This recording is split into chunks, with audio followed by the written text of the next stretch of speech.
Welcome to RAU'S IAS podcast. Today we have BENJO P Jose, who has secured rank 59 in this year's examination. He is from Kerala, the God's own country, and is also a graduate from the Stephens College, which is a prestigious college. And also so many toppers that this college has produced. He has been our foundation student, like all of the other three candidates, like Vikram Grewal, your Arshad Muhammad, and Yashar Shekhar. And many congratulations, Benjo, for this success. And I think this has been a great success for you this year, and how it feels like by cracking this examination. Feels I'm feeling relieved, sir, that I don't have to write it again. Oh, that's great. That's great. And how is this Stephens thing playing out in this success? Because I've seen so many toppers, and many of them have been our students also. So how does it play out in reality? What is the thing that you get from the Stephens that you have been producing so many successful candidates? If you want to talk about something like that. So I don't think I could tell about a very concrete, objective thing that college produces. But then some very abstract things, if I may, that college gives you is that an exposure. That culture part of it. Yes, the culture, right? So it rubs off somewhere, right? That is the aspect. So first thing is that you get to meet a lot of people from the entirety of India, right? And everybody is there, right from Northeast to Gujarat to Jammu Kashmir to Kerala, everybody is there. Second, you get exposed to a lot of contrarian ideas, right? So college gives you opportunity to talk with a lot of people. There are a lot of societies there. Informal discussions happen. And, all sorts of societies, including drama and poetry, everything is there. Music society. So we get questioned on our ideas. At least I got questioned on a lot of things that on the set ideas that you come with in the college. Yes. So you get open. You become a little bit more objective. More critical about. Yes, critical. At the same time, you are also, so college also gave me, third point, I was part of the Social Service League. It gave me an insight into service. Not anything great, but then, to understand the other person as well. So college in that way was, it made your personality just a little bit better, right? I will not say that it did not, right? It did a lot, and very grateful to that college. Most of these toppers have been your friends, and or some of them have been your seniors. Like, and they have been our foundation students. Correct. Like you. So I think it's a great feat. Yes, thank you, sir. So Benjo, in most of the discussion that we've had, you talked about seeing so many topper videos, and you personally felt that topper videos are good enough for any strategy. But sometimes when you try to implement that strategy, you face a problem of not being able to again get a feedback from the topper. Like he has said something, and then when you try to implement it, you feel a gap of some feedback kind of thing, and you see vis-a-vis the topper's talk the importance of mentorship. That mentorship becomes more important because it's kind of continuous hand-holding, continuous learning, where you can always go with your queries to the teacher, and that can be helpful. So what's your take on that? What is your advice to the students regarding the topper's talk? How should they approach the topper's talk? As well as what's the importance of the mentorship for that matter? Okay. So, like you said, sir, earlier on, before even my first attempt, my methodology was to go to YouTube and see maybe 100 topper talks or 50 topper talks, and then get to some sort of common minimum from all of those topper talks. Okay. Now, that is a very good thing. I'm not saying that's a bad thing. It is a very good thing because it opens my horizons to a lot of new ways and new methodologies. Number one. Number two, it gives me absolute basic कि सारे topper क्या कर रहे हैं, what is everybody else doing, or what is this essential thing in their preparation that is helping them. So it creates a common minimum program Yes, kind of thing. that common minimum is, we'll get to know that common minimum. But the problem is, these people talk for once in YouTube. Obviously, you could repeat it over and over again, but then they are not there to course correct your preparation, right? So I would maybe start with the source, or I would maybe start with the style that a topper has said. I would, based on my own personality and based on my studying techniques and style, will definitely come across certain hindrances while I'm following that Challenges strategy. will be there, yeah. Definitely. but these people are not there to help me address that. So here is where a mentor or a guide should come up, right? So I will tell the mentor or a guide, ki, this is the problem. This person has told me X thing. I did that X thing in this way, but it is not helping me. And then the mentor could come and tell me, ki, no, okay, let's say he has told you X. Maybe try to change it just a little bit so that it fits your personality just a little bit more. Or maybe this thing that the topper has said is irrelevant. Maybe it's irrelevant. You know, those things also could happen. Might have worked for him, but might not work for you. Yes. So try to change your strategy in that way. That would really help me to course correct and change my strategy according to my needs. In my first 2 attempts, I did not take guidance or coaching or, I did not take mentorship seriously. There was not a resource person whom I could contact. And that was the main problem. From my 3rd attempt, I did take that. And this did create a lot of difference in my approach and my strategy. So if I may ask you, who was your mentor? Like you were mentioning you had a peer group and they acted as your mentors. Like you did not have any professional mentorship for that matter, but you took help from your friends who were from diverse backgrounds, who acted like mentors to you. They were also a resource of so many examples and knowledge base also. So how did that help you, the peer group thing? Because that is missing in most of the candidates' preparation. Most of us are preparing in isolation, in our rooms in whatever place they are living, maybe Rajendra Nagar or their hometown. And this kind of secluded kind of preparation sometimes takes a hit. You hit a wall and you don't have anybody to look up to or go and get a course correction. So any insights on Correct. Okay. So let me tell you that, for the people who are listening, I think if you have access to a professional mentor, it's a really good thing. I mean, people come with this notion that institutes and coachings just take money and then they don't provide value. Now, I'm not here to talk about that. I'm here to talk about there would be institutes who would be interested to mentor you, who would be interested to guide you. Like we have a very comprehensive mentorship program in the form of QIP classes. Yes, that's what I've heard. So fetch out institutes like that and join for that. I mean, if there is a professional mentor, let me tell you what peer groups could not help me. I would definitely talk about the peer groups, but before that, a professional mentor is somebody who has seen hundreds or thousands of candidates come before them. Rather than a topper who just has his own individual or her own or their own individual journey to talk about. This mentor has seen hundreds or if not thousands of people, their journeys, what they did, how they did it. And that too both successful as well as failures. ones. Yes, correct. So that way, if somebody is there for you to handhold you, to change your plan just a little bit, or to have some sort of an accountability thing, right? So if the mentor gives you, this week you study this, and then after the week, tell me what all you studied, or they test you in that. That is a good thing. So if there are things like that, then definitely, join for that. Now, second thing, I did not have, a lot of things like that, all this. But so you have qualified it in your 4th attempt. Yes. So if given an opportunity, would you like to do the course correction in your 1st attempt? Correct. Taking the help of a mentorship? Definitely. So I remember my 1st attempt, I almost gave up after 2 months. Okay. I started with my Lakshmikant and I was reading it. I did understand something, but then so much. And then I did not know which are the priority areas, which one should I not give that much importance. Okay. If a mentor was there, he would tell me, do not spend more than a month on Lakshmikant, right? I was reading Lakshmikant for 2 months. Or do not spend more than 20 days, 15 days, right? But that was not there. And if a mentor was there, then definitely they would have told me, you're doing this wrong. Or maybe they would have given me some confidence that, Benjo, when you start, everybody is like this. But don't give up hope. So that's what happened in my 1st attempt. I gave up very early because there was nobody to guide me. And I was so egotistical that I did not want to ask for guidance. That is something that I want to tell people. And that's why, I'm telling this. If there is somebody to guide you, please use them, right? Yes. Use them. It's a very good thing. Okay. Now I think I'll come to the peer group part. Yes.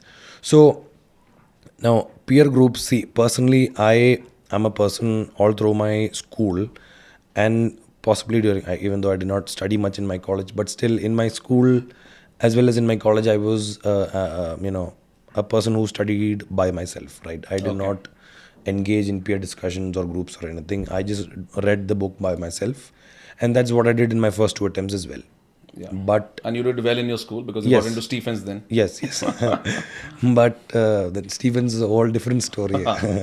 But yeah, so I was a very individual learner like that. But And I think many of the people are most hesitant people to yes. show whatever they have done to the peer group. Yes, Or because of the fear of being judged. Yes, that is one thing. And second thing, for me, it was also about inefficiency. Like, I would do something, and then if there is a group, there is this African proverb: if you want to go travel fast, travel alone. If you want to travel far, then travel with friends. So I always want to travel fast, and that's why I always want to travel alone and not take anybody with me. But then UPSC is not a fast journey. It's not a sprint. It is a marathon. You need to, it's not about 1 month or 2 months. It might be at least 2 months, at least 2 years, sorry. A whole year of preparation, then a whole year of exam. 4 years of exam. At least that much. At least that. Right. So that is a far journey, and you need people to go with you along with that. So how I, this peer group sort of thing did not come, from someone else. It almost happened organically. Okay. A lot of my juniors whom were preparing from Trivandrum, so all of them were around me. Some of my batchmates were there. In fact, one of my batchmates is still my flatmate. Okay. So we started this peer discussions together. And so 2-3 things about the peer groups. Number one, you must make sure that the knowledge base of the people who are in your peer group is almost similar. Okay. Because if a person has read Lakshmikant, now I am going there, I have not read Lakshmikant, I will not understand what this person is saying. And then you'll maybe become underconfident after listening to that person because he knows so many things already. And just think about the other person.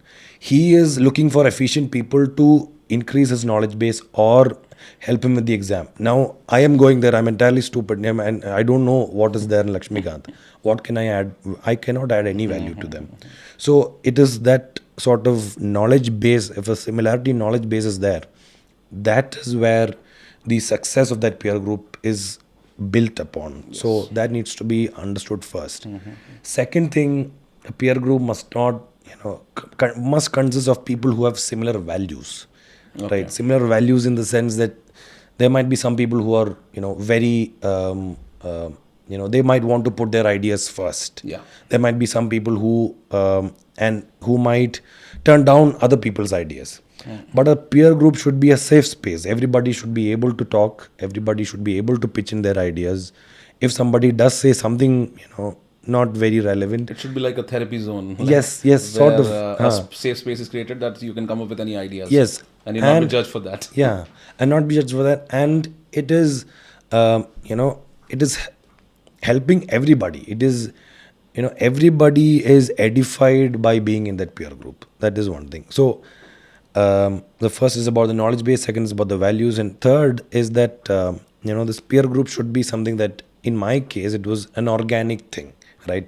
I did not choose 5 people. Okay, you randomly.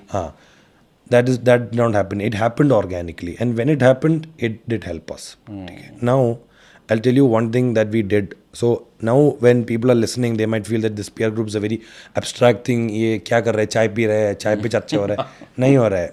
So what we did is, but that part is also important. Yes, that is very important. You get to unwind. Correct. At every point you can't be serious all the time. Correct. You need casual moments in the preparation. Correct. And so that is also helping you, because then it is an area where you bust your stress and everything. But then let me tell you about something concrete that we did. So we used to take up questions in ethics, specifically in ethics. There were 4 of us. This was after my interview last year.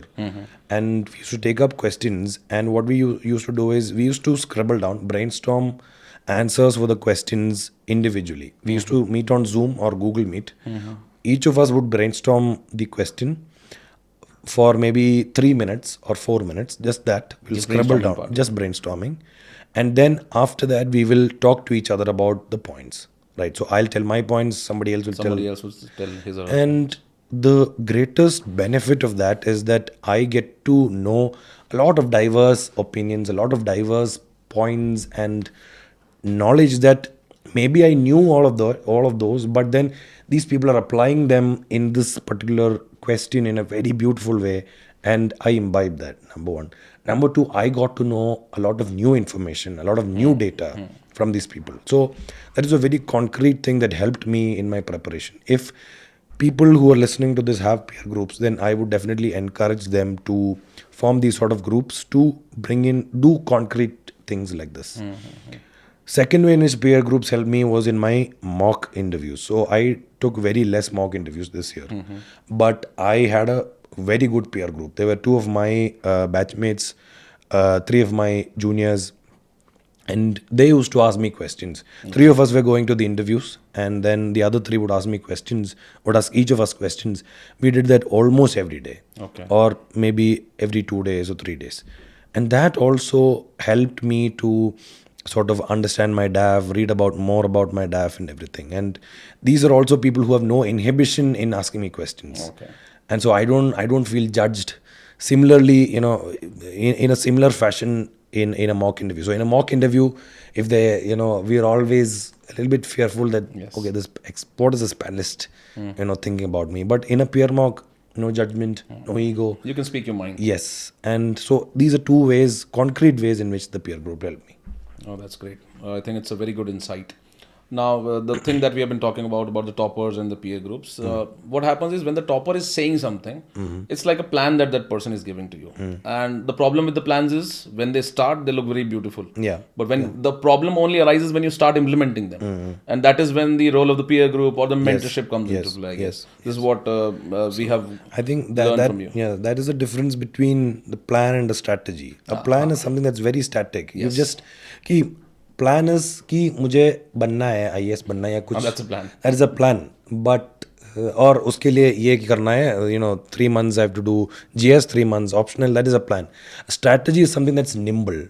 So it is something that's agile. 3 months I'm doing GS, but then suddenly something happens. So maybe I have to shift to or my optional then, or maybe I'm doing optional, but maybe I have to do some answer writing then.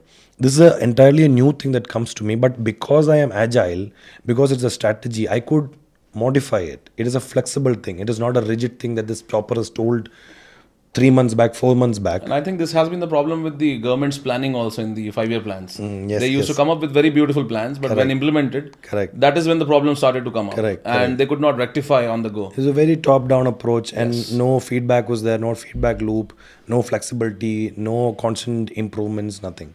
So that should not happen in strategy, right? That should not happen in preparation. Preparation also has a similar way of looking at things. If you just go about only plan, most of the people, what they do is they keep on micromanaging the plan. कि today I'll start at 8 o'clock, मैं 12 बजे तक ये करूँगा, फिर मैं 3 बजे तक ये करूँगा, फिर and 2 दिन वो follow होता है.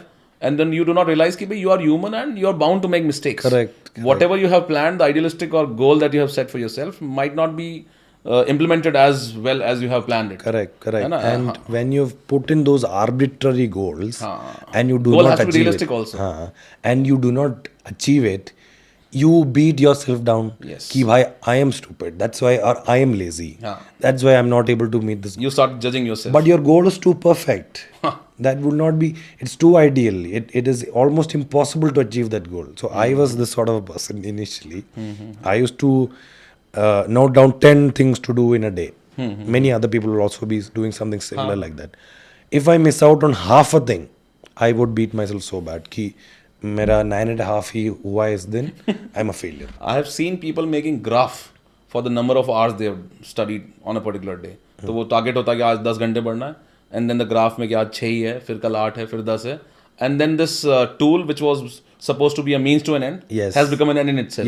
कि घंटे पूरे हुए कि नहीं हुए, rather than what you have taken out of this day. So some of them usually have this thing ki I need to put in 10 hours, 8 hours, and they would still continue to study, and they will maybe it is an ineffective study method. ठीक है, they are just पूरे कर रहे हैं, मतलब they are filling in the hours, but they are not doing anything efficiently. My case was not that. If I fail to do 10 hours one day, then I will not study for the entire week. कि भाई it's either a 1 or a 0. I would only operate in that. And so I realized later on in my preparation कि ऐसे arbitrary goals में नहीं set करना है. ये तो नहीं हो रहा है. Be very flexible. One day you could study 3 hours. Okay, that's fine. But then why do you give importance to the hours in the first place? Give importance to a topic. Let's say today I'm studying economy, banking. If I've studied banking in 1 hour, 10 hours, 16 hours, it doesn't matter. Banking should be clear to you. Yes, That's the goal. Yes, correct.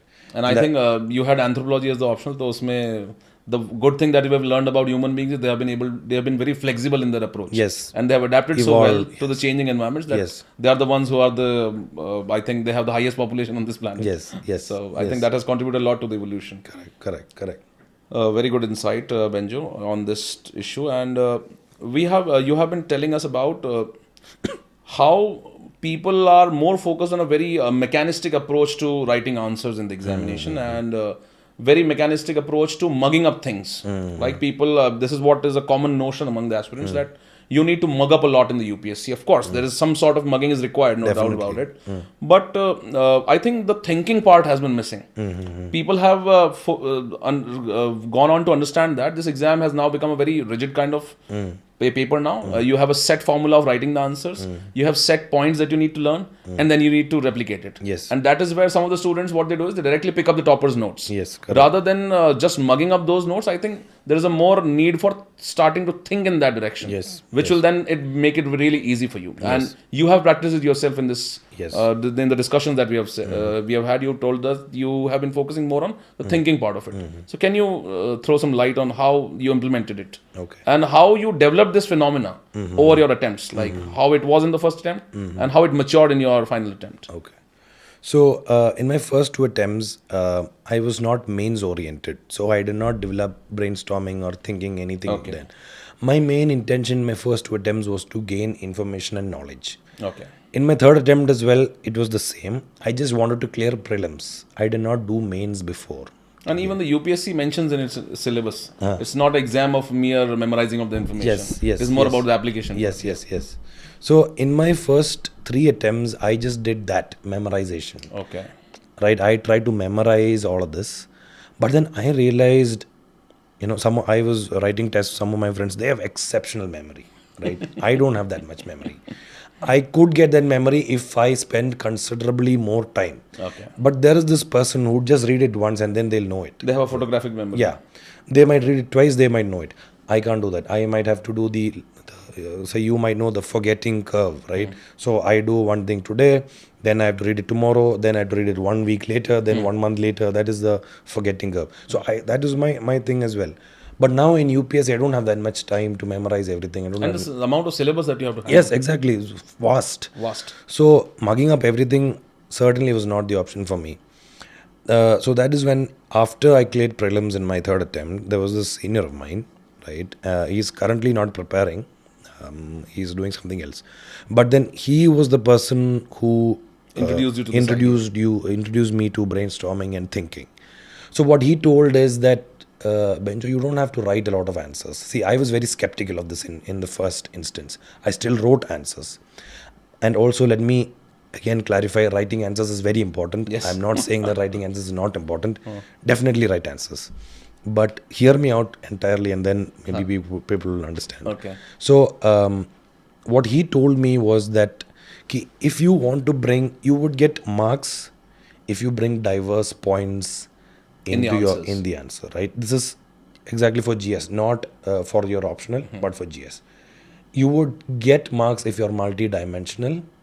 You would get marks if you're specific in certain areas, such as if you bring committees, if you bring judgments, if you bring articles of the Constitution, data. But now the problem is when people also know this. What people do is, and what is the ideal way of doing it is, they'll make an entire mains ka notebook in which they'll write each topic, let's say flood, and collect 1 data point or 2 data points on that. Then what is the challenges, the impacts, way forward, solution. Yes. That is one whole note. One format of going about things. One note. They'll do that for every other topic, maximum topics. So we all know about pre-prepared introductions and conclusions. So that is that strategy. It's a very good strategy. It's an effective strategy. And it has worked for so many people. It has worked for almost all people, right? Everybody does that. So pre-prepared introductions, body, conclusions, pre-prepared data, everything. Now my case was, because I had so less of a time, I could not sit and prepare all of these mains notes from scratch. I did not have that time. So what he told me was, again, he was also of a similar, situation as mine. So what he told me was, कि you take PYQs and you brainstorm those questions. Okay. Now सुनने में बहुत मज़ा आ रहा है, मतलब हाँ brainstorming कुछ करना नहीं है, लिखना नहीं है, बस brainstorm करना है. It's a very tedious, very difficult process to do. First time I tried to brainstorm, it took me 45 minutes, 1 hour. I don't remember. Even on a single topic. Even on a single question. Question, yeah. Or a single question. So then what he told me is ki you try to generate points through templates. Templates are Okay. essentially, so the first template that was introduced was the pestle approach, the pestle template. Polity, Economy, science, social, society or science, technology, legal, environmental or ethical. So that is that pestle approach. So in my third attempt, I tried to do the pestle approach a little bit, but then I realized pestle approach is working, but let me try to gain more templates, right? Let me not try just stick to one. Not just stick to one. Let me try to get more. So in that process, I came across, in agriculture, I could divide the entire supply chain into pre-sowing, sowing, harvest, The whole process of post-harvest. Yes, the supply chain itself could be divided. And then if some question is asked to me, like what are the problems with the MSP regime, then I could think in this agriculture ka supply chain template and generate points.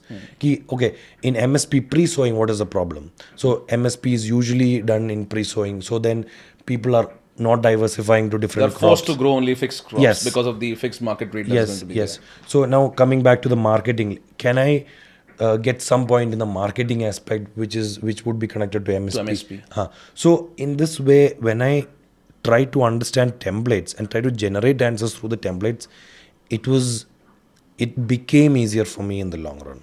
Right? In the first instance, it was very difficult. In your third attempt when you tried it for the first time. In my third attempt, it was very difficult. But in that attempt, I did write about 10 tests. I don't even remember how many tests, but about 10 tests I would have written. Yeah, because you were skeptical of this brainstorming approach. Skeptical of this whole approach. But I was brainstorming even then also. Okay, but then I did some 10 tests. But it was in my third attempt that I completely sort of fixed my attention to brainstorming, because in my fourth attempt, in my fourth attempt, I did not have that much time again, because again I had do on till the interview in my third attempt. Okay, yeah, you appeared in the interview, so already you might have been preparing for the interview and then result and then the pre is there. Yes. So 5 days, results came, 5 days later prelims is there. I did not qualify, obviously sad and everything. Now again, back to the same cycle, not enough time to prepare notes. My optional is only 60% complete. My ethics is 100% not complete, right? So now I'm finding myself in a situation where 80 to 90% of my time I need to devote for my ethics and my optional, and that is what I did. Okay. The rest of the 10% or 20% time that I have, that is the only thing that I will get for GS. So I could not write tests this time. I only wrote 2 tests for GS this time. Baki every time I was brainstorming. I would. But you have already clarified that this should not be followed blindly. Yes, correct. That you should not write tests. Because I already had a knowledge base. Okay, yes. Number one, to brainstorm, you must have. And this was already your fourth attempt, so you had enough knowledge base. Yes. So, and you had already experimented with the ideas. Correct. Of writing the tests and brainstorming only or things like that. Correct. So, brainstorming के लिए कुछ आना तो चाहिए, brain के अंदर कुछ होने. तो उसके लिए नॉलेज बेस चाहिए. सो आई एम नॉट टेलिंग जैसे प्रीलिम्स में लोग बोलते हैं कि लॉजिकली आंसर सॉल्व हो जाता है. To get your logic right you need some knowledge. Correct. Without the knowledge of polity आपका लॉजिक भी गलत जाएगा. Correct. So I am not telling this to people कि फर्स्ट मंथ ऑफ प्रिपरेशन की brainstorm करो. No, it's like saying कि first day से mains answer writing करो. First day से लोग करने लगते हैं actually, and that is the wrong way of doing it. Yes. पहले पढ़ लो, and then you have a timeline to start at some point of time in your preparation. Yes. And even brainstorming could be done after prelims, right? After you qualify prelims, do brainstorming. You have so much content. That's why you cleared prelims. Already you have collected so much content in the prelims. Yeah. Now you brainstorm. Nobody is stopping you. But then you are brainstorming from first day itself. You don't have any content. You don't know what is Article 1. You don't know what is Article 19. Yes. How can you brainstorm? You cannot brainstorm. So that needs to be established. So in my fourth attempt, I just did PYQ wala brainstorming a lot. I used to write tests. Like I said, I wrote 2 tests, and I used to write daily, not daily, but once in 2 days answer writing. once in 2 days, I would write maybe 1 or 2 questions, The PYQs, PYQs, brainstorming, and I used to show it to somebody, again, a mentor. your peer group. Or a mentor, right? By that time, I had arranged a mentor for Okay. myself. So I would show it to somebody, and then they would correct it and tell me, okay, this introduction is good, this is bad, and then I would course correct myself like that. ठीक है. Now, let me tell another thing, which is that when brainstorming, when I'm saying that I am brainstorming, I'm not disregarding answer writing, because again, I have had a privileged upbringing. I have studied in Kendriya Vidyalaya. I studied in Stephens. I acknowledge that I've had a privileged upbringing. So it might be a fact that I'm able to maybe bring out my points in a better way when I'm writing. You're able to express them better in the Better in answers, the writing, right? So I did not have a inherent problem in writing. in writing. Okay. Also, I did not have inherent problem in finishing the paper. Okay. I could always time You myself. had good enough speed. Yes, I could time myself to 7 minutes and 10 minutes, stick to that. There was no problem for me to organically bring in maps or diagrams. Okay. No problem for me to see. There was a problem for me to bring committees, but then when I brainstormed, committees came organically. Okay. But for somebody who could not finish the paper, who has inherently some problems in answer writing, who cannot express themselves correctly, they should write test. More right? often, yeah. They should write more tests, right? And then us hisab se, align your preparation. Align your preparation. But then I've heard so many stories ki people are telling, I wrote 1,000 tests, I wrote 100 tests, but still I'm not clearing. Maybe you're repeating the same mistakes again and again and again. You might be getting it corrected also, but then the examiner also might not know ki tum kya mistake kar rahe ho. So if your timing is good, if your memory is all right, if presentation is all right, stop or pause answer writing and start answer thinking or brainstorming. Answer thinking. Yes. So would you like to showcase your way of brainstorming and the answer thinking part of it? Definitely. And I think it will be a good insight for people who actually want to know what this brainstorming is all about. Yes. Sure. So before that, let me just tell that, while brainstorming is an iterative process. Yes. I do it now. Yeah. When I do it now, best of points will not come. Of course. A committee will not come. But when I iterated so many times and I also revise my notes, committees would come, Because judgments would come. because you have invested so much time in it. Yes, And yes. about one previous question, you might have thought it twice, thrice, 4 times. Yes, Right? yes. Maybe at different time Yes. intervals. Yes, but in the final answer, good points will come. When I'm actually doing it now, maybe 7 months after, I touch my books, best points will not come. But still, this whole practice and this whole process, how it is done, maybe we could demonstrate. And because through this you are able to internalize so many things. Yes. When you're doing this brainstorming continuously. Correct. And then these points will come automatically to you. Correct. When you're actually writing the exam. Correct. So then it's muscle memory, Yeah. right? So in any agriculture question, let's say I've written a specific point of the Dalwai committee. Okay. That specific point will come in the exam hall in a different question also. Okay. Because I brought it organically in my mind when I was brainstorming. I could replicate that. Yes. Right. And it's the same thing with everybody. I write anybody who writes answers, they tell that अच्छा मैंने जब mock test लिखा था तो ये लिखा था, same वही मैंने इधर भी लिखा. Exam में भी It's लिखा है. easier to हाँ, replicate. it's easier to replicate. Yes. Okay. So, Benjo, I think this was the question that was asked in this year's exam in the economy paper. Okay. And if there can be different ways of answering this question, right? That is there on the screen. So, what would be the different approaches to write this question, and what exactly this brainstorming part? If somebody was appearing in the next year's exam or the year after that, how brainstorming this at this point can be useful for them in the coming attempts, right? Right. Okay. So this is what you applied in your Yes. previous year question brainstorming part. Yes. Yeah. So, sir, like I said earlier, this question is about how does e-technology help farmers in production and marketing of agriculture produce, right? So, तो एक approach तो होगी जो आदमी याद करके आया होगा. हाँ वही तो somebody already might have a note on e-technology ठीक है. and how it helps. This is a very simple question. It is how does e-technology help in Perfect. X and Y, right? So somebody who has prepared the answer would know कि ई technology का उसका note था, उसमें था ये data point था, ये committee था, ये हाउ इट हेल्प्स फिक्स एक स्ट्रक्चर याद कर रखा था उसने। स्ट्रक्चर याद है। तो now they will recall all the points कि ई टेक्नोलॉजी में ये डेटा मैंने याद किया है, ये, and that will happen organically, it will happen very fast, and that is the usual way of doing it. Now, what I do in the mains exam hall, I'm not talking about what I'll do in the mains exam hall, because that is the culmination of whatever I will do in the brainstorming practice part. Yeah.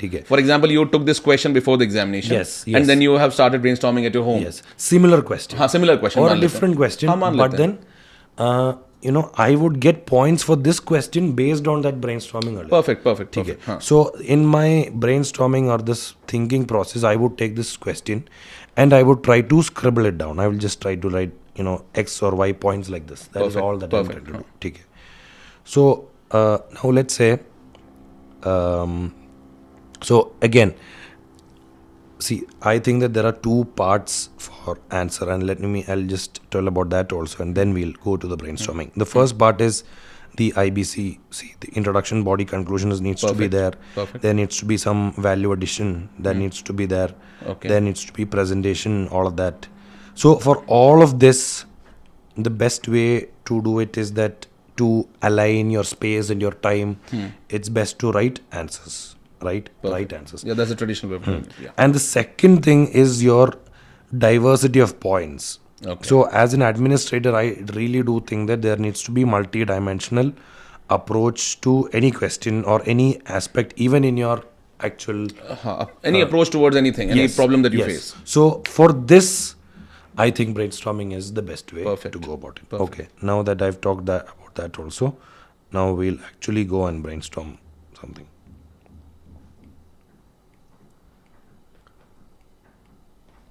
So, sir, I would, ask you also to pitch in if you have some points. Perfect.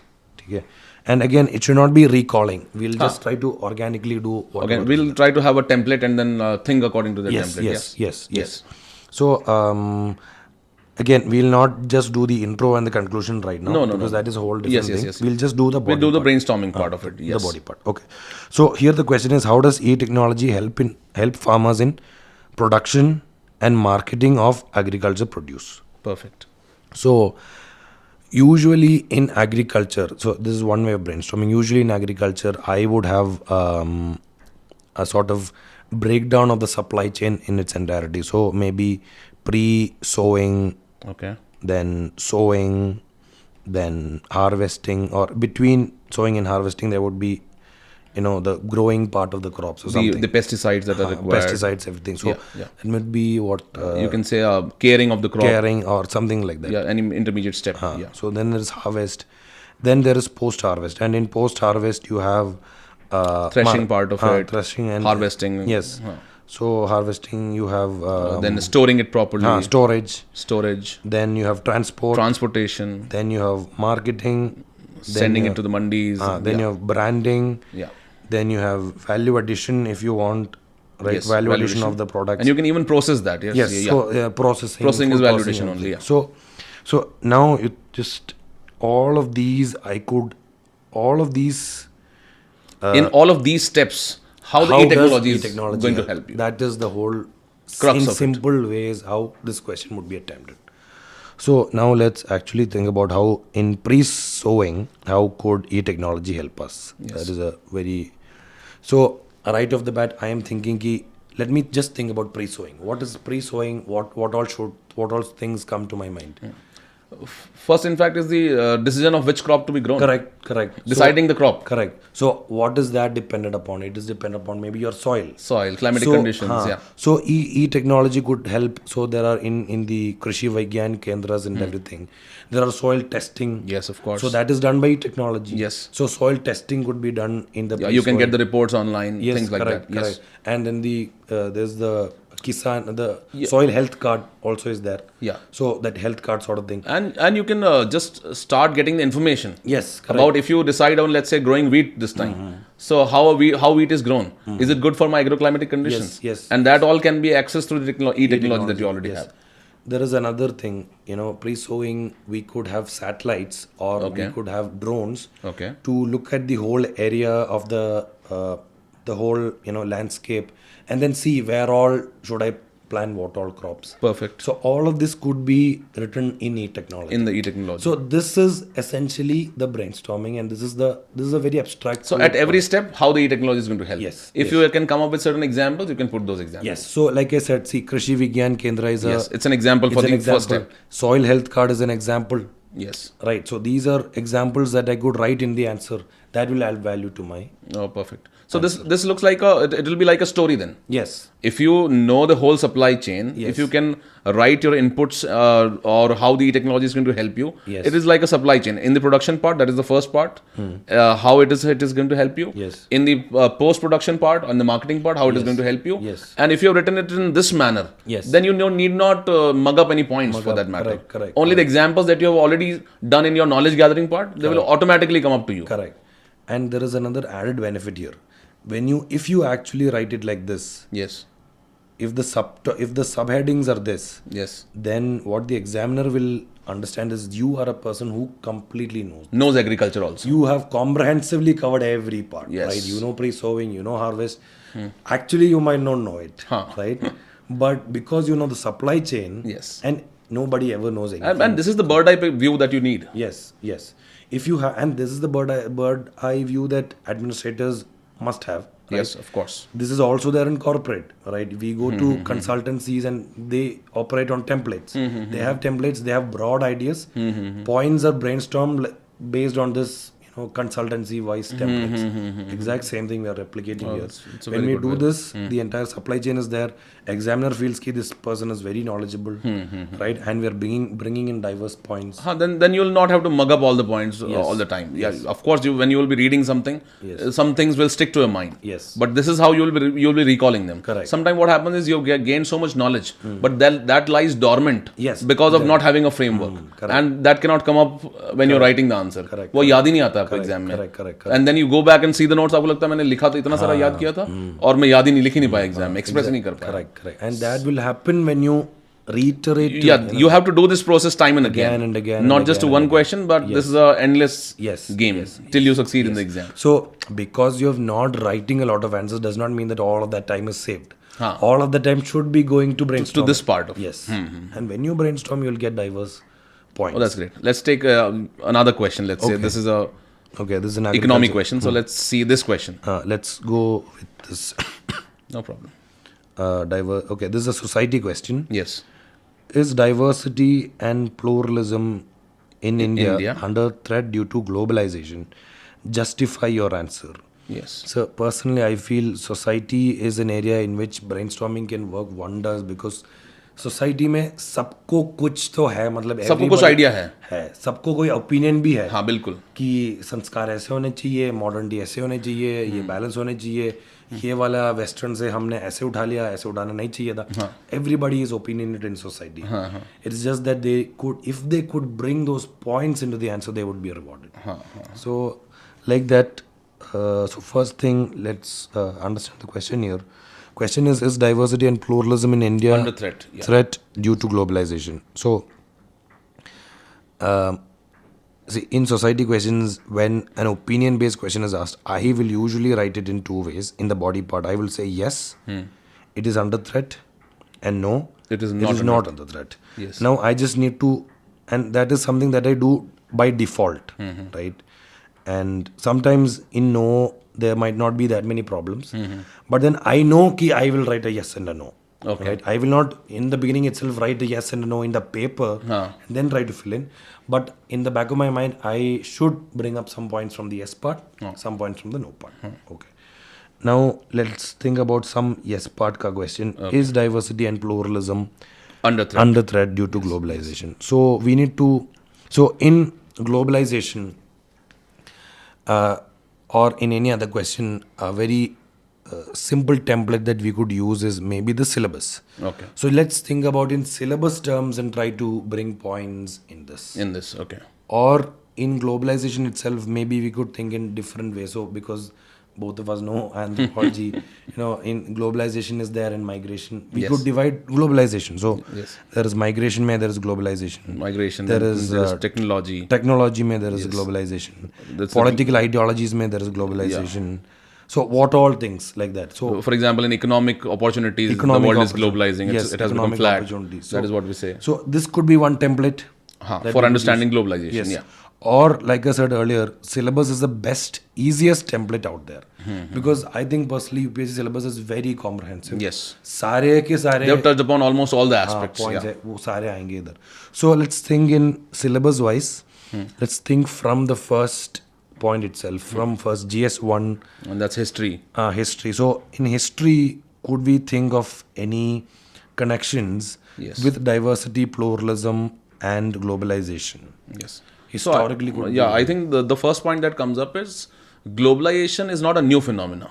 It has always existed, right? And it is the only thing that has happened is the speed of globalization has increased. Correct, right? correct. So blaming globalization only for the death of the diversity and pluralism itself will be wrong in the first place. So then that we could say in the no aspect. Yeah, no right? part of it. Yeah, कि globalization is not it's not a new phenomenon. new phenomena. It is not a threat. It is only a phenomenon which has gained speed correct out of the changes that we are seeing in the so latest that times. we could add in the no Add part. here from a history perspective. Yes. Yeah. Now we think about something else. So diversity, pluralism, and globalization. So let's come to society part of Society GS1. part of it. In society, we have culture, we have women, we have caste, we have globalization, tribe, yeah. caste, tribe, everything. Okay. So now let's think about take anything. Let's take caste or let's say tribals for Tribals example. for this matter. Would we think of anything that connects tribe, diversity, and globalization? Yes, okay. So in the tribes, normally what we feel is that tribes are the most diverse cultures that we have, Yes, right? yes. At every kilometer, you will find a different kind of culture in the tribes, right? All tribes have their unique culture. That is what is the essence of the tribal cultures, yes, right? yes. And the biggest thing that we hear about globalization is it comes up with certain forces Yes. with itself. Like it comes up with a fixed set of economy. Yes. Like yes. it, market economy. yeah, market economy. Yes, It comes up with a fixed set of the style of eating food because the Yes. market economy is going to produce similar Yes. kind of foods, So- right? And it is going to because economy is at the base of everything. So then it is going to almost touch upon all the aspects Yes. related to that. Yes, yes, right. yes. So this leads to the next level of problem that it can lead to homogenization. Yes. It can lead to tribal way of life is gone. yeah, Right? it is going to be disrupted. Yes. And tribal themselves have faced so many problems of land alienation. Yes. Right, being moved away. The developmental programs are displacing them. Yes. So all these points will automatically come up to you. Right. And this is the way in which and let's imagine, sir, maybe people would not even think about this point, right? How globalization affects yes, tribals. yes. Right. But okay, we both of us have a background in anthropology. In anthropology, yeah. But again, even if somebody does not know then also they'll see okay, tribals, how will tribals be affected by globalization? Yes. Will their diversity? So yes, there would be some sort of homogenization in tribals. You know, their way of economy would be going down. Yes. A And market their economy. traditional way of life in which they have been Yes. living in harmony with the forests. Yes. That might be disrupted because of all the developmental projects that are happening. Yes, so that is a good point, Yeah. right? So now let's think about something else. Let's maybe think about okay, what else is there? We can think about the polity part of it Polity, if we yes, have to think in that direction. yes. In polity, our constitution accepts the diversity that is there by creating certain special provisions, let's say for the scheduled tribes, right? The 6th schedule and the 5th schedule. It has created provisions in the form of Article 371. It has federalism. It has Panchayati Raj. So all these are the diverse ways in which we are governing and we are accepting the diversity, right? Per se, the Article 371 and even before that we had 370, which was basically to accommodate the diversity that we have. Asymmetric federalism. Right. Yes. But now with the forces of globalization unleashing, now we are going towards, and what we are feeling is, like, let's say we had a tax structure which was part of the constitution, which was part of the polity, where we had VAT for all the states and things like that. But now GST is a kind of homogenization. Yes, where we have taken cues from what? The global examples of governing the economy and the polity. Yes. I think that can be seen as an example, right? Yes. That is a very diverse point again. Yeah. Nobody would write that point. Yeah. But just because we thought about it in that way. Because we had a framework Yes. to think about, and syllabus became our framework. Yes. And because we could think about it that way, a very diverse point could be generated from polity and when we connected it. Yeah, like perfect. that. Yeah, perfect. It looks like a very good example. Yes. Even in IR, if I can think of something, yes. let's say in IR, India has had a very different approach to international relations before this globalization increased, Yes. which was like non-alignment movement, Yes. where and we did were not. very isolationist, Ha. inward looking. But then after post 1991, post all the China reaping the dividends of globalization, we have also opened up our economy. We are more energetically engaging with different countries. we are multi-aligned, and we are the pharmacy of the world. All of this happened because of the globalization thing. Yeah, so this is a good way of thinking. And the problem is when we talk about such questions, people tend to stick only to the globalization part of it. Yes, yes. They forget about how it is impacting the diversity and the pluralism part yes, of it. yes. Right? And this is not just something that is part of the social society only. There are other aspects also which are being impacted. Yes, The yes. diversity of the economic practices, yes, yes. diversity of political practices, Yes, diversity of your social practices, how these are getting impacted. So correct. So now we have some general points. Now, when you've just told about diversity and pluralism, I think we should maybe discuss a little bit more about diversity and pluralism. Yeah. So when we think about diversity, we could divide diversity in India into a lot of things, right?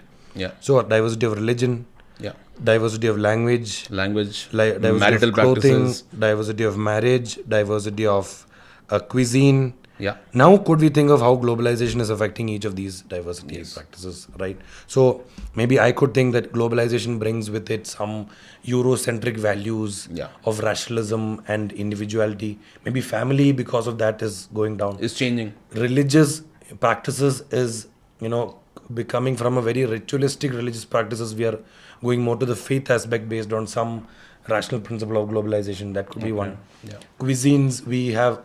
Again, the point The McDonaldization. Yes. Yeah. So now somebody who's written McDonaldization would write it as the first point. But I would generate that point when I think about cuisines in globalization. Yeah, because this is the underlying part. Yes. That cuisines are getting Yes. dehomogenized. Yes. So McDonaldization could be there. Now, when we think about, again, marriage practices, again, everybody is coming to this monogamous practice. And so, again, the tribal aspect of different types of marriages is lost again. I think when you see the marital practices, everybody has an ethnocentric way of looking at the marital practices, right? Like when you see polygamy, you see polyandry, you have this tendency of judging it. Yes. Right? But even the normal notion of monogamy, it is being now challenged by the globalization aspect of it. Yes, correct. The simple monogamy is now getting into homosexual monogamy also. Yes. So in that sense, it is and also transforming continuously. single parent families. Yeah, single parent families, and they are being accepted more. And USA is a very glowing example. Is an example of this. And now India is also, we are also trying to. There are a lot of families. Divorce is becoming acceptable. Yes. All these are because of the values that are being brought in from the global culture. Yes. So our, in that way, maybe globalization is affecting it. Yeah. Now we could think about clothing, right? So we have dhoti, Malayali. So we wear dhoti and everything, and munda we call it. But then now everybody is wearing, trouser and shirt. That has already happened. Yeah, that has already started to happen when the Britishers came to our. But then now fast fashion. It is fast fashion. Fast fashion, again, how is fast fashion coming to me?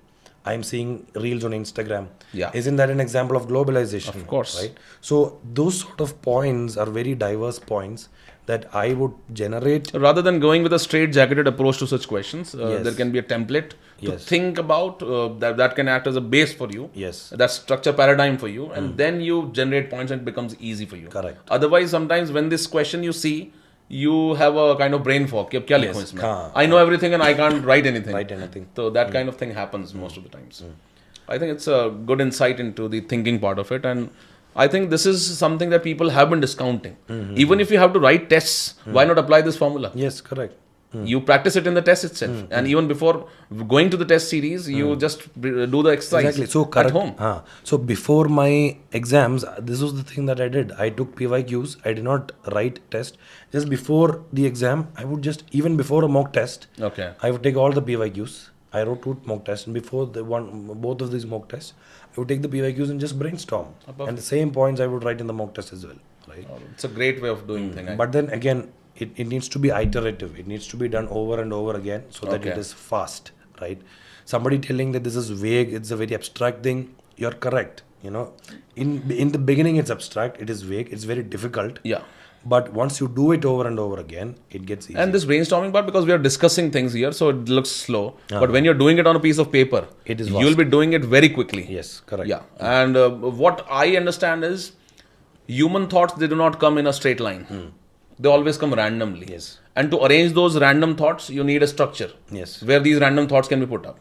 And if you're doing it on a piece of paper randomly, not in a very structured manner, then you don't have that pressure of writing it down in a proper format. Correct. So I think this brainstorming part helps you in that manner. And it helps. This is what people are expected to do in the essay part also, right? Exactly. This is what you do in the essay. So why not do it for the questions? Yes. But in the essay part, now we have some time to first brainstorm. Yes. And then to write. Yes. But in the mains, In the mains, you don't have much time. So उसके लिए all of that effort पहले करना पड़ेगा. You do this beforehand, और जब भी आप preparation start कर रहे हैं, Yes. when you have completed a subject, maybe start thinking in this direction and developing this approach. Yes. So that is a good way. So a person who's completed polity, if they want to write answers, before writing answers, just think about answers, and then write answers, and then see how it happens. नहीं ठीक बात है. So I think it is a very good insight into how not blindly following what the toppers have said. Of course, they have said the right thing. Yes. But there is also an importance of the mentorship. There's an importance of the peer group. There's an importance of the thinking part in the preparation and not just the mugging up part of it. Yes. And I think the process of thinking needs to be more expanded so that the writing part becomes easy then. Correct. And it is not about not writing the tests, but it is about thinking more and then writing the tests. Yes. And that is going to be a foolproof strategy if we have to suggest somebody. Correct. So I think it was a very fruitful discussion, Benjo, and I think it will benefit a lot of candidates who are preparing for the coming exams. Thank you. Thank you so much. Thank you, sir. Thank you so much.